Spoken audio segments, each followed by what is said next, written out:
በዝሙት ቢያልፍልኝ እናንተ ምን ቸገራችሁ የምትል ከባለ ሀብት ጋር የመተኛት እድሉን ባገኝ አይኔን አላሽም ያለች መግለጫ የምትሰጥ ብልክ ብላ እንዳደገች በይፋ የምትናገር ሴት ለአንድ ድርጅት ሳይሆን ለአንድ ገዳም ማስታወቂያ ሰርተዋት ማየቴ ትንሽ አስደነገጠኝ። በኮሜዲያን እሸቱና ባምቢ መሃል የተፈጠረው ግጭት ወደ ሌላ ታሪክ ገብቷል።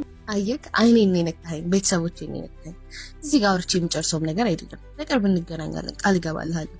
ለምን ምን ችግር አለው? በሞትስ ቤተሰቦቼ እኮ ናቸው። አይ ዶንት ኬር። ገባክ? የኔም ቤተሰቦች ያለ ልጅ ያንተም ልጅ ያለ አባት ይቀራታል። በዚህ ንግግር ይሄ ጉዳይ እንግዲህ በጣም መነጋገሪያ ሆኗል። በሰፊው እንመለከታለን። እንዲሁም ሌሎች እናንተን ዘና ፈታ የሚያደርጉ ቪዲዮዎችን ይዤላችሁ መጥቻለሁ። ቤተሰቦቼ እስከ መጨረሻው አብራችሁ እንድትቆዩ ጠይቃችኋለሁ። ሁላችሁም ይህንን ቪዲዮ ላይክ ማድረግ ጀምሩ። ሐሳብ አስተያየታችሁን በነጻነት ኮሜንት አድርጉልኝ። ወደ ቪዲዮ ደነገጠኝ። ነገር ግን በዝሙት ቀስቃሽ ዳንሶቿ የምትታወቅ በዝሙት ቢያልፍልኝ እናንተ ምን ቸገራችሁ የምትል ከባለ ሀብት ጋር የመተኛት እድሉን ባገኝ አይኔን አላሽም ያለች መግለጫ የምትሰጥ ብልክ ብላ እንዳደገች በይፋ የምትናገር ሴት ለአንድ ድርጅት ሳይሆን ለአንድ ገዳም ማስታወቂያ ሰርተዋት ማየቴ ትንሽ አስደነገጠኝ።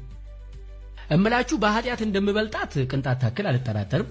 ነገር ግን በአደባባይ ኃጢአትን በመስበክ አዋርድ ያላትን ሴት የገዳም ማስታወቂያ ስትሰራ ማየት ለታዳጊ ልጆች ምንም ያክል የቆሸሸ ስብዕና ቢኖራችሁም ቤተክርስቲያን በእናንተ ትወከላለች የሚል ግንዛቤ ይፈጥራል። እንግዲህ የዚህችን ልጅ ግብር ልክ አይደለም ብሎ ማውገዝ መጀመሪያ ከአባቶች ይጠበቅ ነበር። ጭራሽ በብልግናሽ ከሚያደንቁሽ ተከታዮችሽ ገንዘብ ለምኝልን ብሎ መሾም በኃጢአት ያፈራችሁትም ገንዘብ ቢሆን እግዚአብሔር ይቀበልላችኋል የሚል የተሳሳተ መልእክት አለው። የዘንድሮ ቲክቶከሮች ደግሞ ሌላ ጉዳ መጡ። ማታ ጭፈራ ቤት ባደሩበት ልብስ የክለቡን ላብ እንኳን ሳይታጠቡ ጧት ቤተክርስቲያን ሄደው የምስጋና ቪዲዮ ይለቁልናል። አስቡት እስቲ። ባጠገባቸው ስታልፉ የሺሻና የዕጣን ሽታ ተደባልቆ ነው የሚሸታችሁ። አንዳንድ ስክሮል ስታደርጉ አንዱ ቪዲዮ ላይ ነይ ማታ ማታ እያሉ ውስኪ ሲራጩ አድረው ስዋይፕ ስታደርጉት ቀጣዩ ቪዲዮ ላይ አውደ ምሕረት ላይ ጸበል ሲረጩ ታያላችሁ። የምንገርመው እኛ ነን።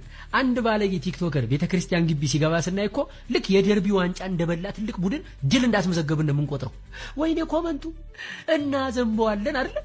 የኔም መቤት እንትናይ የመቤት ወዳጅ ጸጋውን ያብዛልሽ። ኧረ ምን አይነት ጸጋው ነው! የሃንጎበር ጸጋ ነው ወገኔ። ማታ ጭፈራ ቤት ያደሩበትን ቪዲዮና የቤተ መቅደስን ቪዲዮ በአንድ አካውንት በተከታታይ መልቀቅ እኮ ቤተ መቅደሱና ጭፈራ ቤቱን በአንድ ሚዛን ማስቀመጥ ነው። ቤተ መቅደስ እኮ የራሱ ሕግ አለው።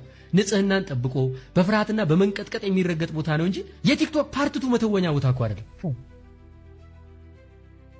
ታዲያ የዚህችን ልጅ ግብር ልክ አይደለም ብሎ መገሰጽና ማውገዝ ከአባቶች ሲጠበቅ ጭራሽ በብልግና ከሚያደንቋችሁም ቢሆን ገንዘብ አምጡልን ይባላል። የኮሜዲያን እሸቱ ንግግር እንግዲህ ባምቢ ሀበሻ ወይንም ሃና አግደ የምትባለውን ቲክቶከር ላይ ፎከስ ያደረገ ነውና ይሄ ነገር በጣም ሰውን በሁለት ጎራ ከፍሎ ነበረ። ማለት ኮሜዲያን እሸቱ እንዴት ነው በጣም ትንሽ ስትሮንግ ሜሴጅ ነው ያስተላለፈላት ለዚህ ልጅ ማለት ነውና የኔ ሐሳብ ምንድነው ትንሽ እሺ ነገሩን ያከረረው ይመስለኛል። እንደኔ የኔን ሐሳብ ነው የምነግራችሁ፣ እናንተ የሚሰማችሁን ተነግሩኛላችሁ። ምን መሰላችሁ? እቺ ሴት እንግዲህ ልክ ነው። እኔ አንድ ማምነው ነገር ምንድነው ይሄ ስፒሪቹዋል የሆነ ሃይማኖታዊ ይዘት ያለውን ኮንተንት ለመስራት ስፔሻሊ ደግሞ ምሳሌ ሆኖ ሶሻል ሚዲያ ላይ ለማውጣት ይሄ ከዛ ውጪ ያለው ላይፍ ማተር ያደርጋል። ይሄ ኖርማል ዓለማዊ ላይፍ ላይ የምናደርገው ነገር ተጽዕኖ ያሳድራል። ሌላው ሰው ላይ ስለዛ እምነት የሚሰጠውን ኢሜጅ ሊያበላሸውም ጥሩ ሊያደርገውም ይችላል። ምሳሌ ቢሆን አንድ ሰው ትምህርት አይሱ ጥሩ ነው ሰው ቢሆን ጥሩ ነው። ግን እኔ እዚህ ጋር ያስተዋልኩት ምንድነው ኮሜዲያን እሸቱ እቺ ልጅ በጣም ነው ይሄ የወረደባት ማለት እችላለሁ። ምንድነው እቺ ልጅ የምር ያንን ነገር ማድረጓ ካስከፋው ፐርሰናሊ መምከር ይችላል። እቺ ልጅ ከዛ ነገር እንድትመለስ ማድረግ ይችላል፣ መምከር ይችላል። ከዛ ይልቅ ግን ቀጥታ አደባባይ ላይ ወጥቶ ነው እንዴት ነው ይሄ ወረደባት ነው ምለው። የምሬ ነው የምላችሁ። አሁን አንድ ክርስቲያን ምንድነው ክርስቶስ ነው አይደል ምሳሌያችን የነበረው። ያቺን ሴተኛ ዳር የምታስታውሱ ከሆነ ሁሉም ሰው ሊወግራት ድንጋይ ይዞ ሲወጣ ማለት ነው። እስኪ ከናንተ ማለት ኃጢአት የሌለበት ሰው እቺን ሴት እስኪ ይወግራት ችግር የለውም ሲል ማንም ሰው ሊመታት አልቻለም። ሁሉም ሰው ነው ጥሎ ሄደው። ያቺ ሴት ደግሞ ቀርባ በእንባ ነው አይደል ኃጢአቷን ተናዛ እንትን ያደረገችው። ምናልባት እቺ ቲክቶከር ወጣት ነች፣ ሴት ልጅ ነች፣ እየሞከረች ብዙ ነገር አጥፍታለች። አንድ እኔም አልስማማው ነገር ምንድነው ልክ ነው መቀላቀሉን አሁንም ቢሆን አልስማማም። ስፒሪቹዋል የሆነ ነገር ላይ ዓለማዊ ነገር ይሄ ወጣ ያለ ነገር የሚያደርግ ሰው እዚህ ጋር መጥቶ ስፒሪቹዋል ነገር ጋር ይግባ የሚባለው ነገር እኔም አልስማማበትም። ሁለቱም የተለያዩ ነገሮች ስለሆኑ ማለት ነው። የኢሼ ንግግር ግን በጣም ጫን ያለ ነው ብዬ አስባለሁ። ጭራሽ ነው የሚያጠፋት እቺ ሴትን ጭራሽ ሊያጠፋት ወደማይሆን መንገድ ወደ ባሰው ወደ ከፋው መንገድ ሊወስዳት ይችላል። ምክር አይደለም ገባችሁ አይደል? ዳይሬክት ስለተናገራት እቺ ሴት ምናልባት ሌላ መንገድ ላይ